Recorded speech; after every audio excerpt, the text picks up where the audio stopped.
Hello বন্ধুরা, দেখো ছাদে সিম গাছ লাগিয়েছিলাম। তো গাছটা খুব একটা বড় হয়নি, হাতের নাগালেই আছে সিমগুলো। তো অনেক সিম ধরেছে। এগুলোকে তো আমরা পুঁটি সিম বলি। এগুলো ছোট ছোট করে আলু দিয়ে ভাজা খেতে বা সিমের চচ্চড়ি খেতে খুব ভালো লাগে। অনেক ধরেছে। তো বন্ধুরা দেখো, এক হাতে ক্যামেরা ধরেছি আর এক হাতে সিম তুলছি।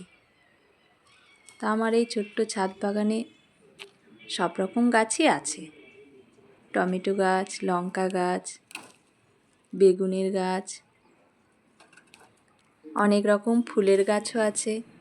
যখন এগুলোতে ফুল ফল ধরে তখন সেগুলো নিজের হাতে তোলার যে কী আনন্দ বলে বোঝাতে পারবো না, খুব ভালো লাগে। তো এই দেখো অনেকগুলো সিম তুলে নিয়েছি। আজকের মতো এটুকুই। রাধে রাধে।